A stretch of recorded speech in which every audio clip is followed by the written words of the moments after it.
dari kiri habis agak menah dikit, dari parlemen jalanan agak dialog. Karena apa? Saya melihat dari pengalaman ya, tentunya saya sudah 20 tahun lebih di Serikat Buruh, jadi saya sudah mengalami fase-fase yang seperti kalian teman-teman alami. Saya pernah di PK, pernah jadi anggota, pernah ketua PK, pernah di DPC, lalu di DPP sudah dari 2008. Jadi dari pengalaman yang saya jalani dari tahun 2000-an Pak Parti ini senior saya. Dulu saat saya masih kencingnya belum lempeng, beliau sudah disekat. Jadi saya banyak belajar orang-orang terdahulu. Tentunya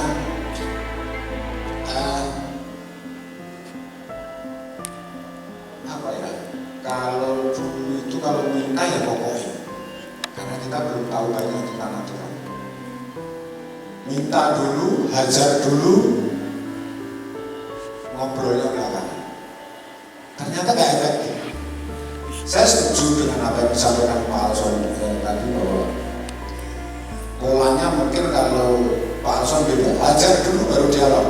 Kalau saya akan saya balik, dialog dulu, gak mempan hajar. Mungkin karena saya orang Solo, tapi enggak. Itu saya terinspirasi bukunya Pak Alson, reposisi gerakan buruh, itu dari konfrontasi menjadi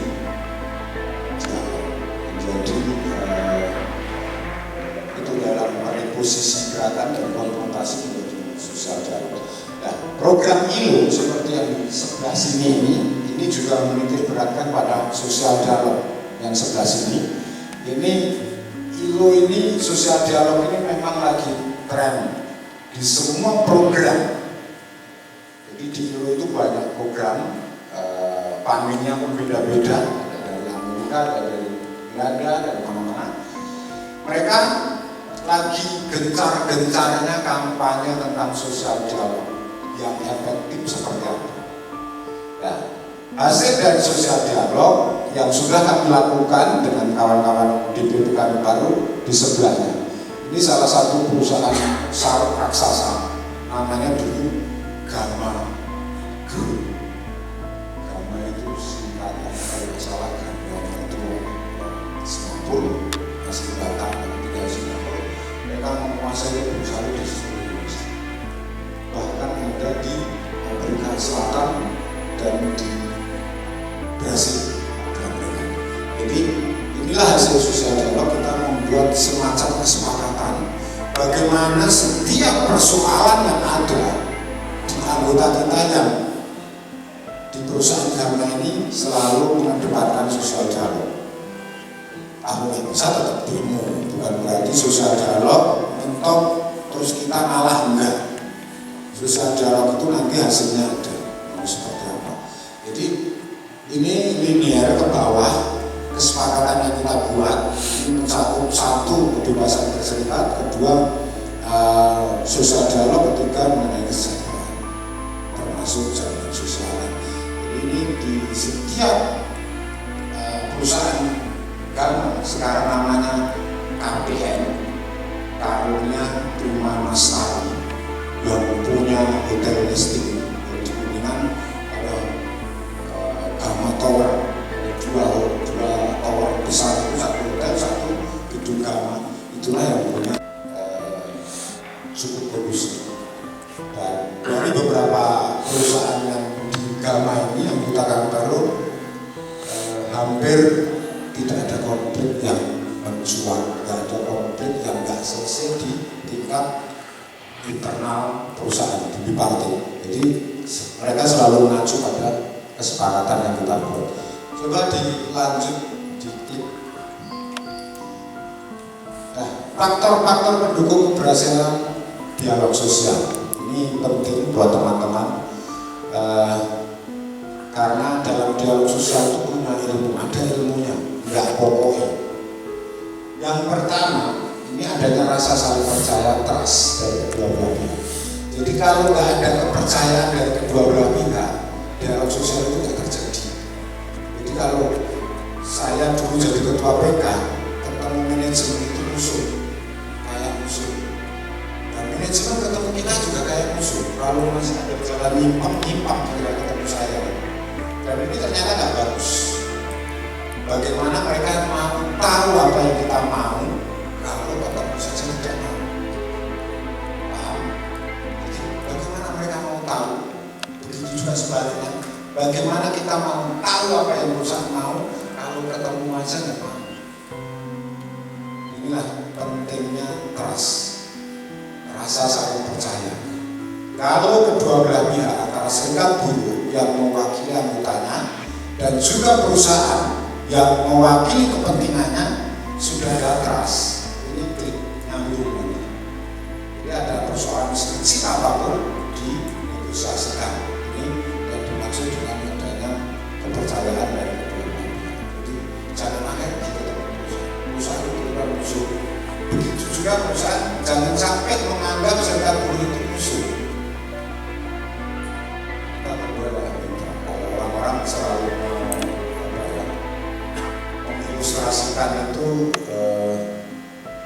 kalau saya selalu ilustrasi gini, antara serikat buruh dan perusahaan itu ibarat rel kereta api.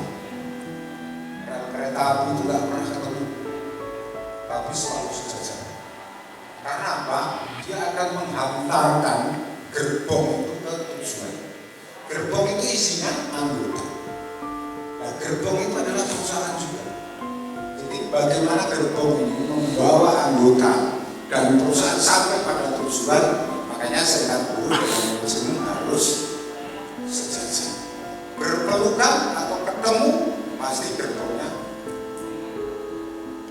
Boleh ini bahasa Indonesia apa? Balik. Tapi kalau berpecah sama anjlok juga. Ya, makanya harus jangan seiring sejajar agar gerbong yang membawa karyawan itu sampai pada tujuan atau stasiun. Itu ilustrasinya. Makanya serikat buruh dan perusahaan itu mitra. Kalau perusahaan nakal, pertanyaannya gini, ingat bahwa untuk perusahaan itu prinsip ekonomi. Modal sekecil-kecilnya, untung sebesar-besarnya. Kalau perlu nggak modal, tapi dapat untung. Modalnya pinjam bank, karyawannya dari outsourcing, bayar belakangan, untungnya besar. Itu prinsip usaha. Prinsip serikat buruh pasti bertolak belakang. Kalau kerja seringan-ringannya, gaji segede-gedenya. Kalau perlu nggak kerja gaji gede, jujur, ya kan? Disitulah peran serikat buruh dan pengusaha yang diwakili oleh manajemen menyatukan persepsi. Jangan sampai bertolak belakang, akan ketemu, pasti akan hancur kalau serikat buruhnya menganggap pengusaha selalu bohong, bahwa mereka nggak jujur. Begitu juga sebaliknya, pengusaha menganggap serikat buruh tukang nuntut, tukang minta, nggak pernah berpikir bagaimana perusahaan maju, pasti akan habis. Disinilah fungsinya bahwa keinginan politis kedua belah pihak terakomodir. Bagaimana perusahaan dapat untung, karyawan atau buruh atau serikat buruhnya sejahtera. Di situ paham? Jadi ada kepentingan yang berbeda, tapi tujuannya sama. Perusahaan dapat untung, karyawan sejahtera. Kalau masalah prinsip sampai kiamat kurang dua gede. Satunya untuk besar, kalau perlu nggak dibayar karyawannya. Satu ingin gaji besar, kan perlu nggak kerja. Paham nggak penjelasan saya?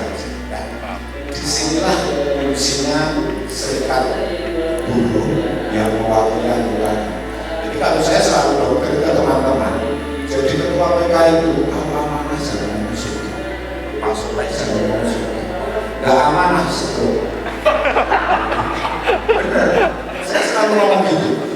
Jadi kalau jadi ketua PK ini kan membawa misi anggota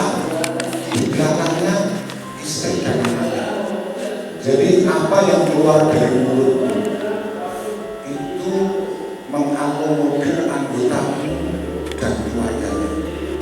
Kalau nggak amanah, saya sumpah 50 tahun saya udah rela. Jadi saya masih amanah. Saya dari 50 tahun ya, nggak setuju. Makanya kalau amanah jangan surga. Karena apa? Dia membawa misi yang banyak. Kalau dari sini sudah ikhlas, insya Allah sudah masuk. Karena dari saya, kalau bohong dari saya, kalau saya. Sama kiai saya juga ngomongnya begitu, Pak. Gitu. Jadi kalau nggak amanah 50 tahun surga. Jadi itulah kenapa jadi pengurus, pemimpin serikat buruh, baik tingkat PK sampai konfederasi itu orang-orang terpilih. Dan seleksi awal itu nyata. Jadi saya 20 tahun lebih ya, di serikat buruh. Kalau yang nggak amanah di tengah jalan pasti tumbang sendiri. Banyak teman-teman di sekitar saya, entah dengan cara apa Tuhan akan menunjukkan itu. Makanya kalau masuk surga jadilah mereka yang amanah. Amin toh? Amin. Lalu selanjutnya keterwakilan para pihak yang kuat dan independen. Jadi yang namanya dialog sosial itu harus keduanya punya kekuatan yang sama dan punya kepentingan masing-masing, mengakomodir kepentingannya. Jangan saat sosial dialog pengurus serikat buruh wilayah pengusaha, terus pengusahanya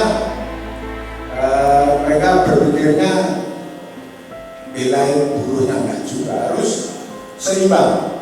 Pengusaha ya biarin belain kepentingan pengusaha, serikat buruhnya belain kepentingan anggotanya. Jangan kok saat negosiasi main mata dengan perusahaan. Setrum.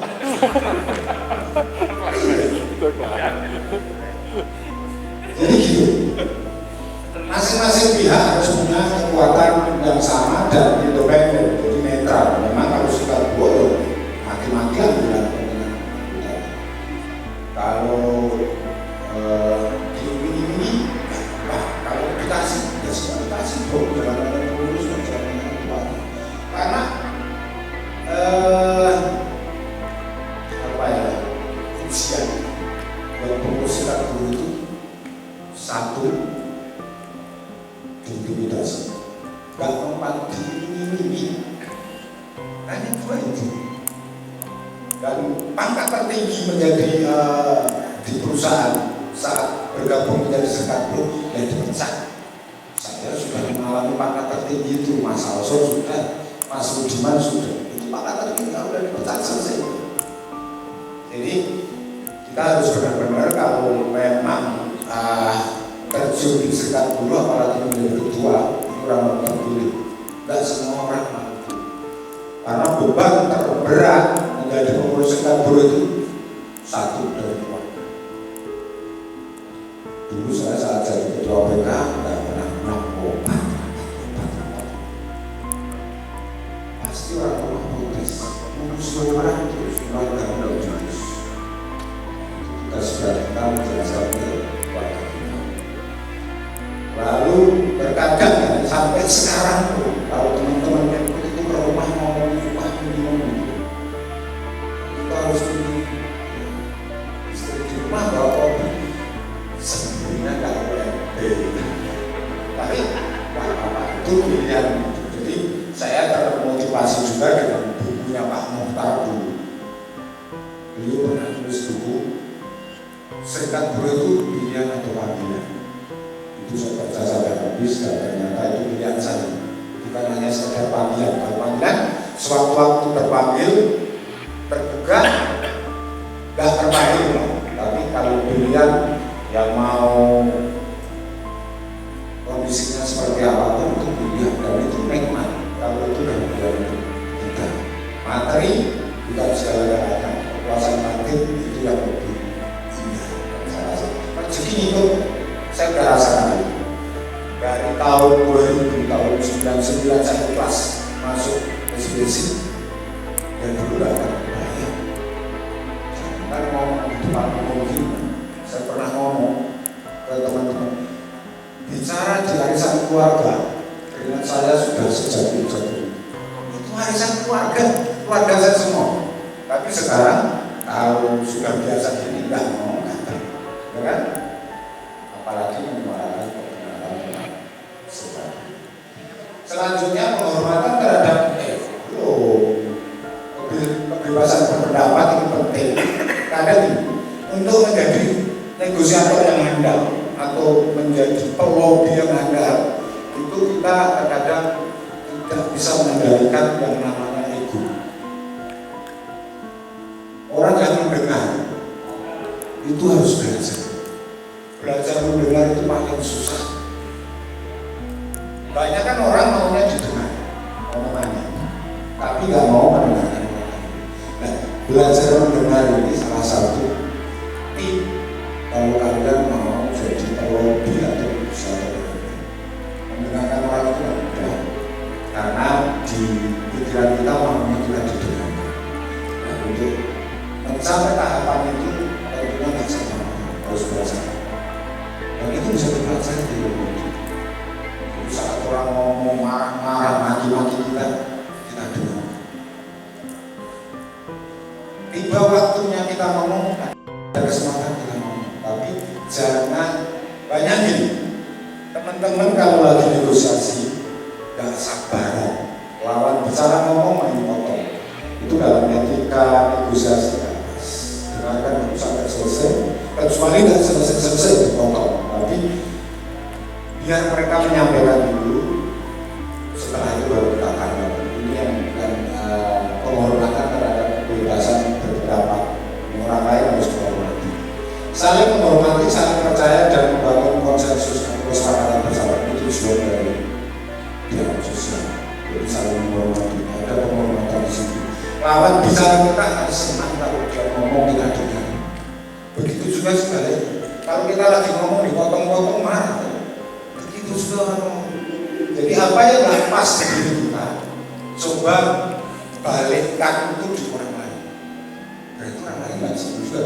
Kalau kita ngomong dipotong, nggak senang. Orang lain kita ngomong dipotong juga nggak senang. Itu. Ini bisa dipelajari juga, karena ini butuh waktu. Akses terhadap informasi yang seimbang dari masing-masing pihak. Jadi kalau sebelum negosiasi itu dilakukan atau sosial dialog itu akan dilaksanakan, kita menghasilkan. Jangan kita maju ke meja perundingan atau kita akan negosiasi tentang suatu hal, kita tidak menguasai materi yang akan kita diskusikan. Ini penting. Teman-teman pokoknya itu tidak pas. Kalau ngadepi pengusaha itu kan mereka udah 1, 2, 3 level di atas kita. Dari segi pendidikan menang mereka, penampilan menang mereka, ganteng usaha dibanding kita. Tapi gini, serikat buruh ini juga nggak harus terus. Makanya saya dulu kalau ketua PK kalau mau negosiasi sama perusahaan, saya nggak mau pakai seragam perusahaan, uniform perusahaan nggak mau, ganti baju level kita sama. Kalau kita pakai baju perusahaan, ada mereknya gitu kan, bantu logistik, dan kalian memposisikan apa buat apa itu? Karena itu salah satu trik. Dan paling penting adalah menguasai suatu masalah. Jadi kalau bicara jangan pokoknya lagi data. Saya selalu mengajarkan kalau teman-teman di mereka itu kalau yang pengurus ambillah dari masing-masing bagian. Tujuannya ada. Kalau kita butuh data mereka tahu. Jadi kalau diproduksi kan ngomong perusahaan kan selalu rugi. Perusahaan itu punya laporan keuangan itu biasanya 3 ganda. 1 buat bank. Ini pasti untuk besar karena tujuannya 3. Kedua buat orang yang jujur. Ketiga buat karyawan ini yang rugi. Tapi kalau kalian punya pengurus dari akuntan, dari bagian payment, dari bagian gudang dari produksi nggak bisa perusahaan rugi. Produksi di mana? Lancar, gudang kosong, penagihan oke, keuangan lancar, berarti kan nggak bisa turun. Itu tujuan. Ya. Selanjutnya kunci kesuksesan dalam dialog sosial ini masing-masing pihak harus satu menunjukkan etikat baik. Kalau udah nggak ada etikat baik, nggak usah ada sosial dialog atau negosiasi. Pasti ujung-ujungnya ribut. Tapi kalau kedua belah pihak sudah punya niat baik, ini yang akan dihasilkan adalah solusi. Contoh, mau masuk uang perundingan aja sudah paling nanti kita cukup, paling nanti hasilnya itu aja. Sujud itu yang membuat doktrin pikiranmu jadi nggak sehat. Walaupun kita tahu perusahaan akan seperti itu, tapi yang penting nilai niat baik akan negosiasi untuk kepentingan anggota saya bisa nama surga. Bagus masuk. Ini tujuannya harus baik dulu, lalu menunjukkan rasa hormat. Jangan pernah menyepelekan atau melecehkan lawan bicara. Seperti apapun orang yang menjadi lawan bicara pasti punya sisi plusnya. Terkadang ini kita melihat lawan bicara kita, dia kan nggak sekolah, cuma kebetulan aja jadi atasan. Kita harus menghormati lawan bicara kita karena mereka pun insya Allah akan seperti itu juga. Kalau kita udah gak menghormati mereka, mereka juga udah gak hormat terhadap kita. Selanjutnya menunjukkan rasa percaya diri. Ini penting Pak Soleh. Orang pede itu kadang-kadang. Jadi kalau dalam teori bicara di depan umum ini ada yang saya pernah diajar 9 hari ngomong di depan umum dulu di training center awal dipaksa ngomong di depan ini yang ngomong apa padahal malamnya nggak bisa tidur tapi menulis apa lagi karena besok saya harus presentasi begitu berdiri hilang makanya teorinya gini. Saya selalu, sekarang saya lagi didik anak-anak Karang Taruna tempat saya di RW ada 9 RT jadi ngomong di depan saya paksa 5 menit kalian berdiri ini ngomong apa aja terserah maki-maki teman berdiri dan ayo duduk itu gak mudah bicara di depan sepinter apapun Mas Soleh diminta ini isinya banyak nggak bisa ngomong orang lain nggak tahu kecuali lewat tulisan ya kan tapi kalau udah pinter bisa menyampaikan orang paham gitu. Ya atau ya Tapi kalau lagi emosi mah apa aja nyebut Pak. makanya tadi kan ada jangan emosi usahakan dalam teori negosiasi kalau saya gini masing-masing pasti punya trik kayak masalah pasti beda kalau negosiasi sama saya ada yang marah-marah dulu kalau saya biarkan mereka ngomong lihatin aja terus sampai dia salah juga tapi matanya jangan kalau lawan bicara kita cewek jangan tempat lain matanya kita lihatin terus dan kalau dia mundur itu udah di bawah kendali dan kalau ngomong di depan umum ini teorinya gini saya dulu diajari sama siapa saya lupa kalau kamu ngomong di depan umum anggap audien di depan umum goblok semua ya pede dan kamu paling ganteng yang lainnya jelek semua itu teorinya begitu dan itu memang harus kalau nggak kita mau maju yang di depan saya orang pintar-pintar semua wow udah hilang semua itu yang ada pengalaman saya tahu berapa Mbak Suli saya dulu pernah sebelum gantiin Pak Muldoko waktu jadi presiden jadi narasumber di Universitas Airlangga Surabaya karena saya hilang PD saya melihat tornya ditandemi 4 yang 3 itu dosen unair semua dan profesor semua. Yang saya panas sini. Tapi saya ngomong apa yang profesor semua?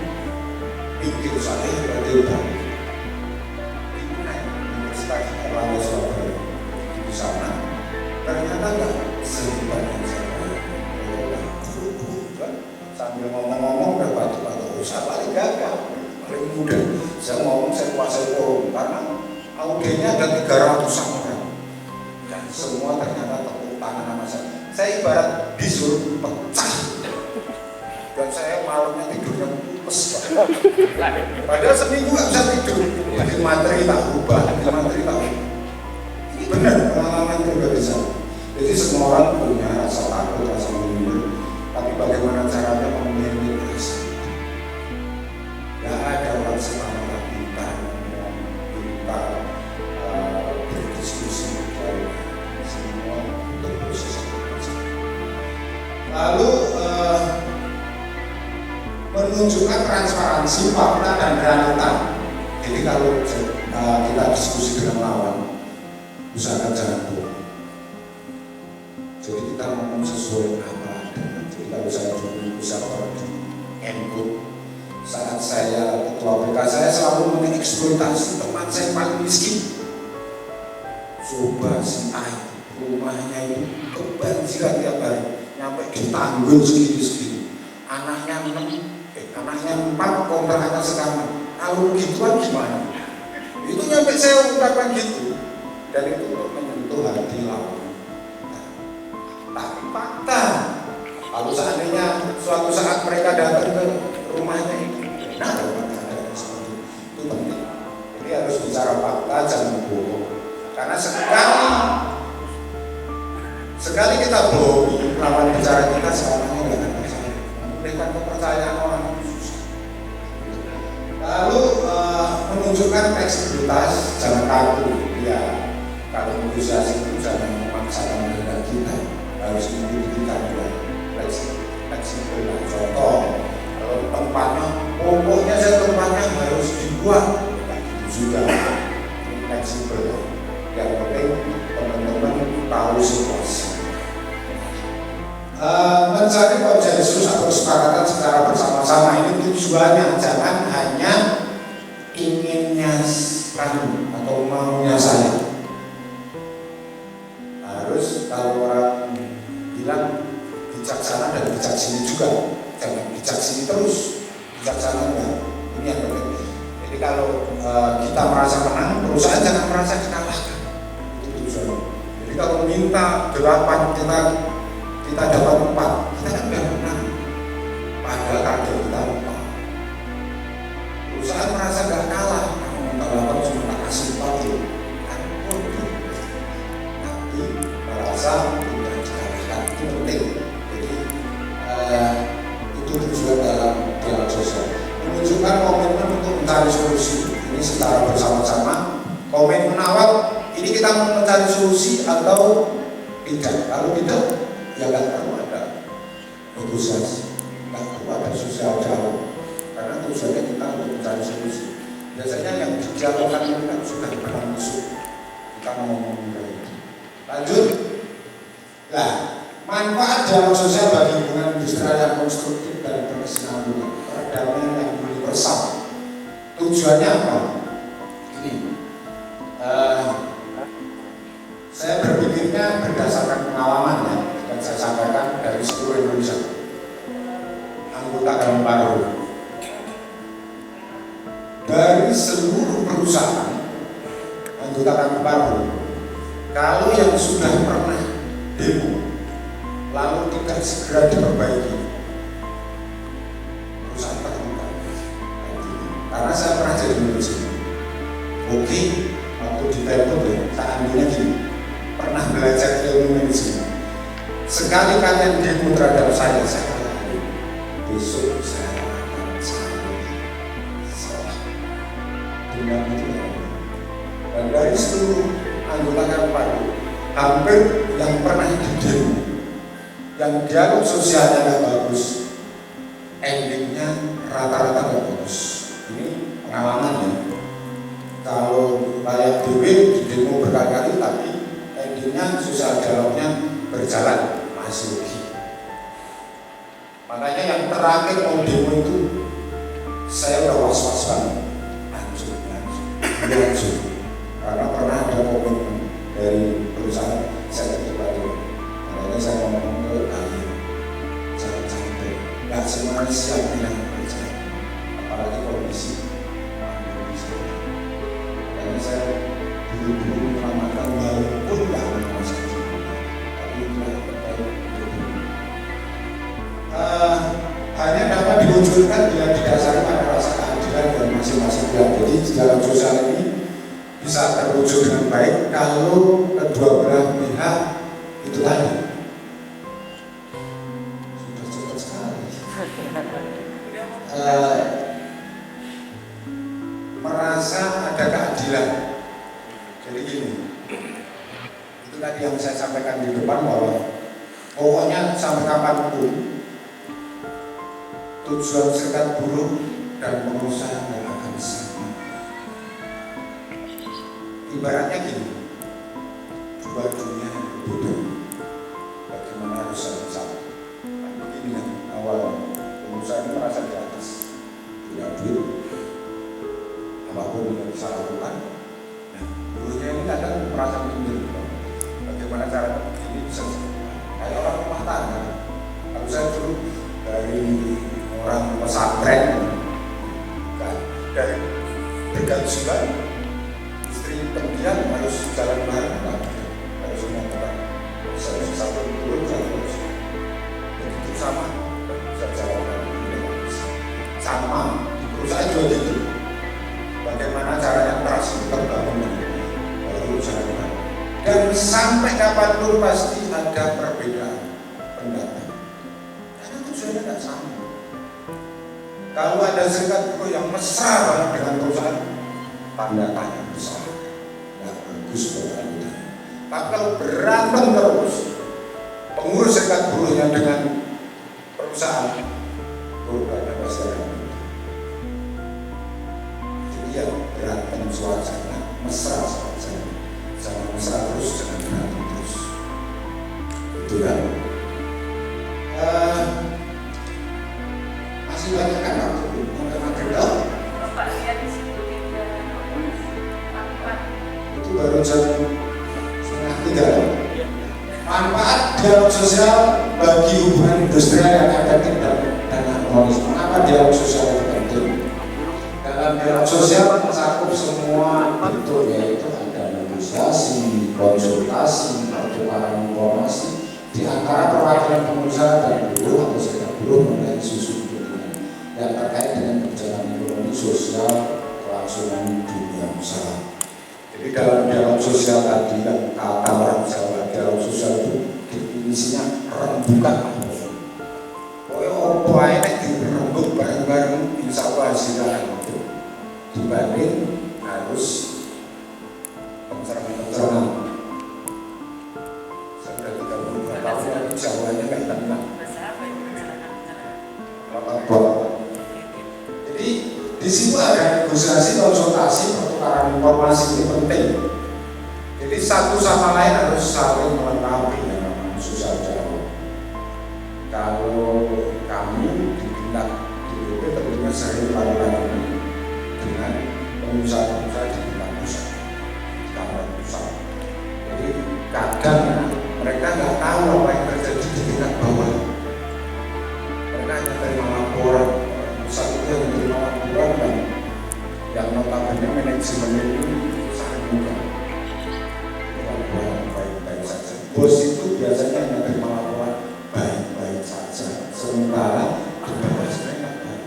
Makanya inilah fungsi sosial dialog. Kalau kami ketemu dengan pengusaha-pengusaha di tingkat nasional, kita sampaikan apa yang terjadi.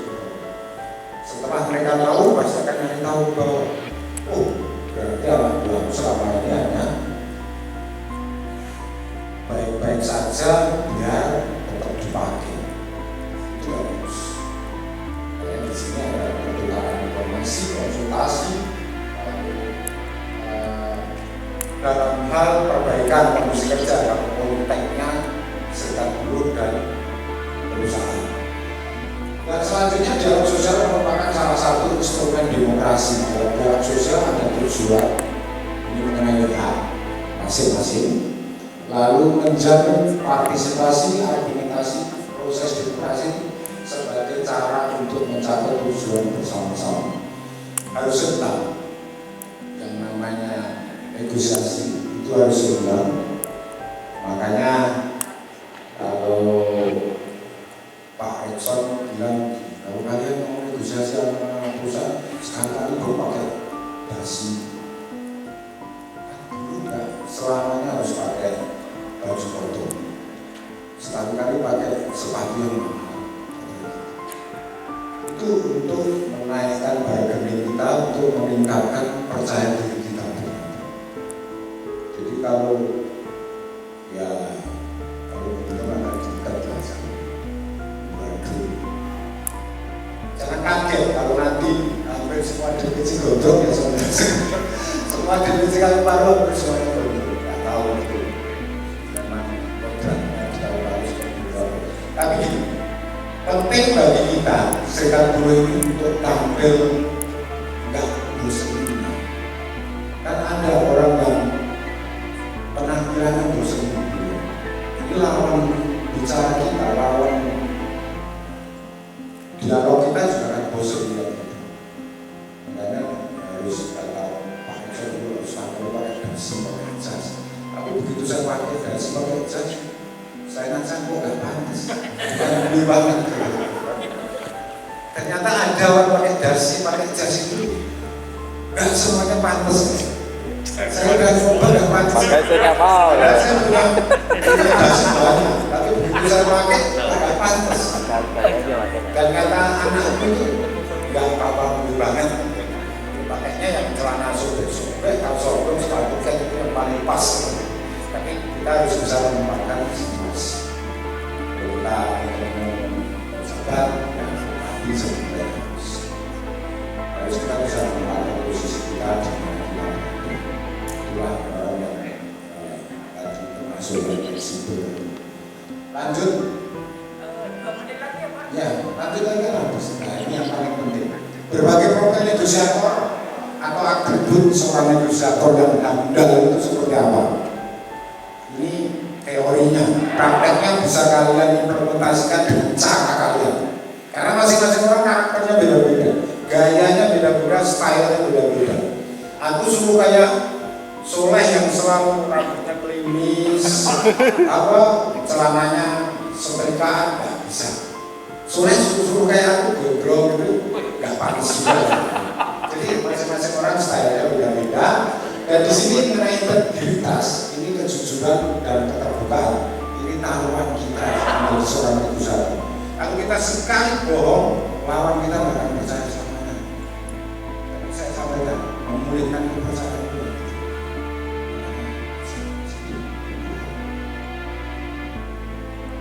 Lalu yang kedua, pemahaman tentang tujuan negosiasi, terutama kepentingan dan kebutuhan yang harus dipenuhi oleh rakyat. Jadi pemahamannya juga harus sama, harus seimbang, jangan jomplang. Kita kalau jomplang, kita nggak mengupgrade kemampuan kita, makanya kita harus banyak baca.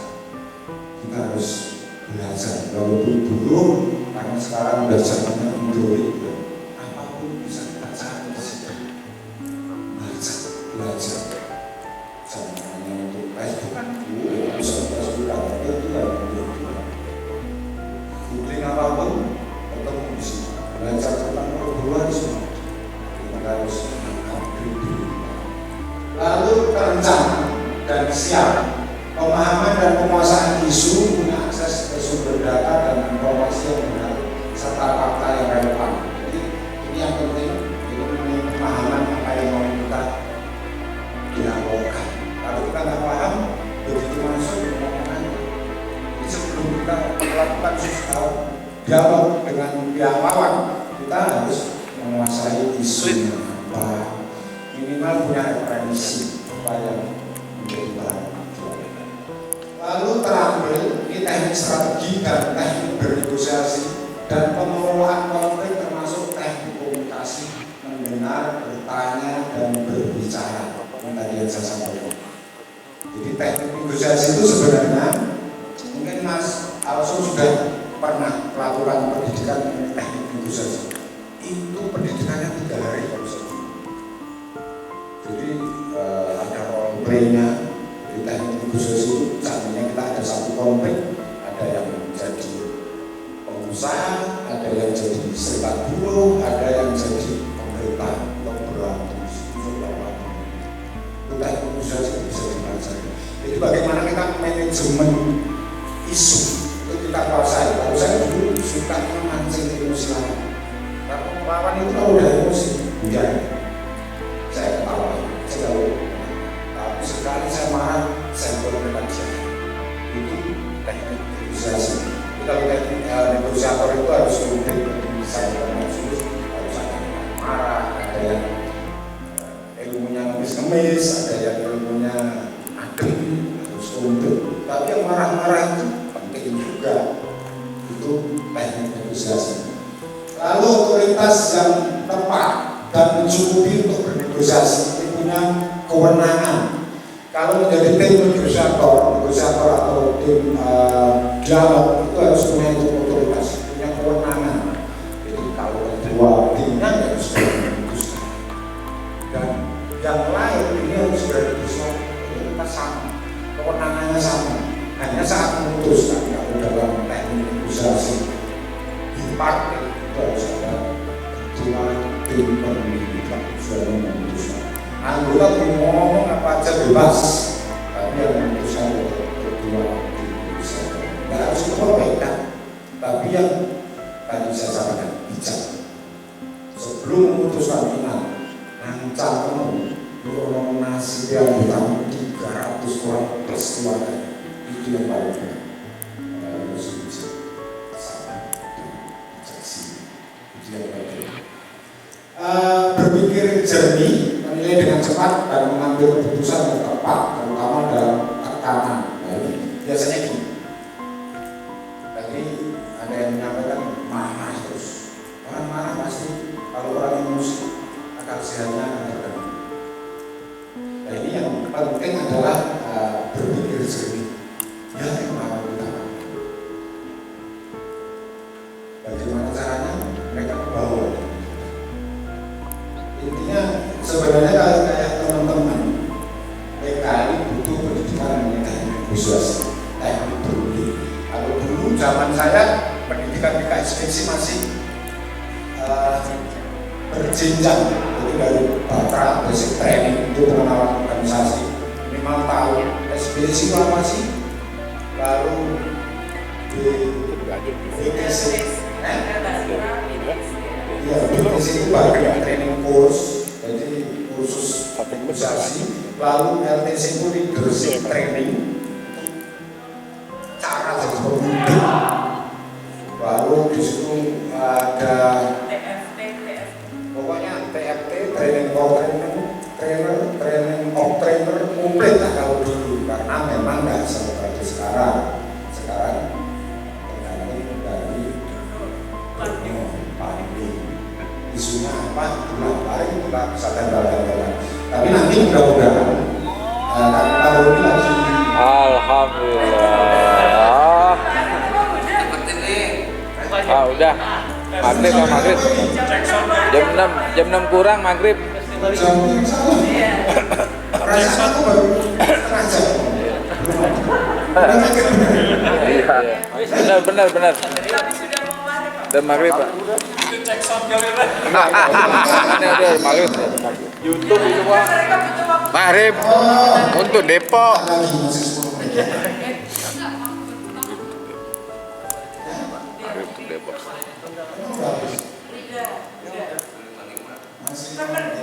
Jadi ini sabar, inklusif, persuasif, sabar, kreatif, ini ngerti ya. Jadi kalau sabar, lawan kita jangan terpancing, kita harus sabar.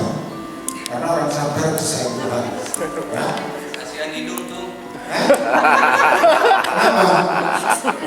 Kenapa? Oh ya, masa mau diputus? Ya. Jadi intinya dari apa yang saya sampaikan, sebenarnya masih panjang penjelasan. Tidak ada masalah yang tidak bisa diselesaikan asal didasari dengan niat baik bersama dan saling solusi. Kuncinya itu dalam dialog sosial. Kalau kita mau dialog dengan orang, ngapain dulu? Pasti ada solusi. Entah seperti apapun, itulah solusinya. Demikian yang bisa saya sampaikan. Bila taufiq wal hidayah. Wassalamualaikum warahmatullahi wabarakatuh.